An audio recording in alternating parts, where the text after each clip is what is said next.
ನೀರು ದೋಸೆನ ಯಾವ ರೀತಿಯಾಗಿ ಮಾಡೋದು ಅಂತ ಇವತ್ತಿನ ವಿಡಿಯೋದಲ್ಲಿ ತಿಳಿಸ್ಕೊಡ್ತಾ ಇದ್ದೀನಿ. ನಾನಿಲ್ಲಿ ಒಂದು 3/4 ಕಪ್ ಆಗುವಷ್ಟು ಅಕ್ಕಿನ ಒಂದು 3 ಅಥವಾ 4 ಅವರು ನೆನೆಸಿ ರೆಡಿ ಮಾಡಿ ಇಟ್ಕೊಂಡಿದ್ದೀನಿ.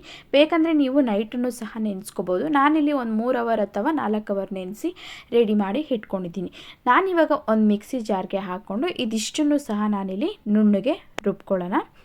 ಈ ರೀತಿಯಾಗಿ ನುಣ್ಣಗೆಲ್ಲನೂ ರುಬ್ಕೊಂಡಿದ್ದಾದಮೇಲೆ ಒಂದು ಮಿಕ್ಸಿಂಗ್ ಬೌಲ್ನ ತೊಗೊಂಡು ನೀಟಾಗಿ ಏನು ರುಬ್ಬಿಟ್ಕೊಂಡಿದ್ವಿ ಅದನ್ನೆಲ್ಲನೂ ಸ್ವಲ್ಪ ಮಿಕ್ಸಿಂಗ್ ಬೌಲ್ಗೆ ಸೇರಿಸ್ಕೊಳ್ಳೋಣ. ನಾನು ಯಾವ ಕಪ್ಪಲ್ಲಿ ಅಕ್ಕಿನ ತೊಗೊಂಡಿದ್ದೀನಿ ಆ ಕಪ್ಪಲ್ಲಿ ನಾನು 2 ಕಪ್ ಆಗುವಷ್ಟು ನೀರನ್ನ ಆ್ಯಡ್ ಮಾಡ್ತಾಯಿದ್ದೀನಿ. 2 ಕಪ್ಪು ನೀರನ್ನ ಆ್ಯಡ್ ಮಾಡ್ಕೊಳ್ಳಿ.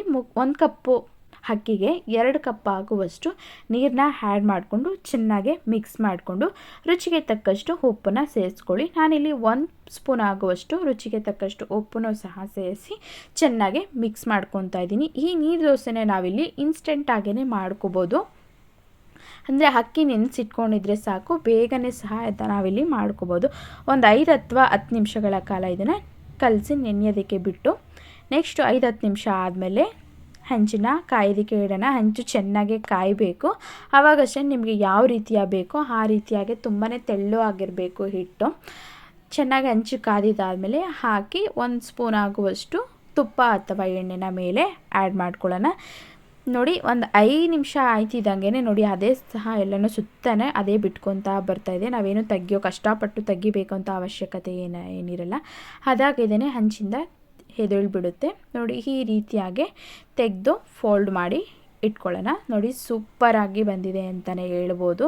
ತುಂಬಾ ಕಷ್ಟ ಅಂತೂ ಏನಿರಲ್ಲ.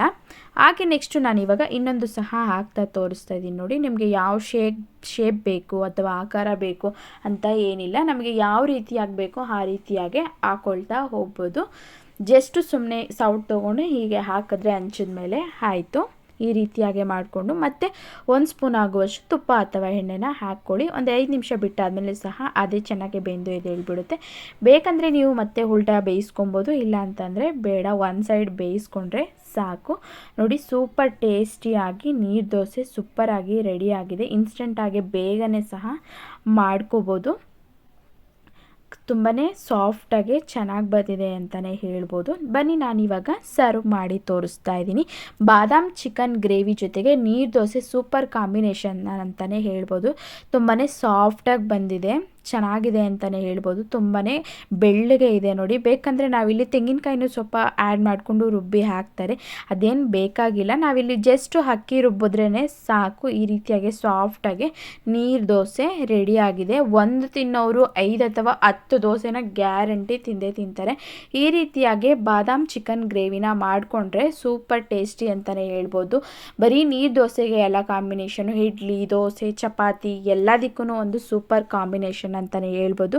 ಚಳಿ ಮಳೆ ಬರ್ತಾ ಇರೋದ್ರಿಂದ ಈ ರೀತಿಯಾಗಿ ಬಿಸಿ ಬಿಸಿಯಾಗಿ ಸಂಜೆ ಟೈಮಲ್ಲಿ ಅಥವಾ ರಾತ್ರಿ ಡಿನ್ನರ್ಗೆ ಈ ರೀತಿಯಾಗಿ ಮಾಡಿಕೊಟ್ರೆ ಮನೆ ಜನ ಎಲ್ಲ ಅಂತೂ ತುಂಬಾ ಖುಷಿಪಟ್ಟು ತಿಂತಾರೆ, ಇಷ್ಟಪಟ್ಟು ತಿಂತಾರೆ. ನಮ್ಮ ಮನೇಲಂತೂ ಮಕ್ಕಳು ಒಂದೊಂದು ದೋಸೆ ತಿಂತಿದ್ದರು, 3 ದೋಸೆ ತಿನ್ನೋಕ್ಕೆ ರೆಡಿ ಆಗಿದ್ರು. ನೀರು ದೋಸೆ ಅಂದರೆ ನಮ್ಮ ಮನೇಲಿ ತುಂಬಾ ಇಷ್ಟಪಟ್ಟು ತಿಂತಾರೆ. ಕಾಂಬಿನೇಷನ್ ಅಂತೂ ಈ ಗ್ರೇವಿ ನೀರು ದೋಸೆ ಮತ್ತು ಬಾದಾಮ್ ಚಿಕನ್ ಗ್ರೇವಿಗೆ ಸೂಪರಾಗಿದೆ ಅಂತಲೇ ಹೇಳ್ಬೋದು.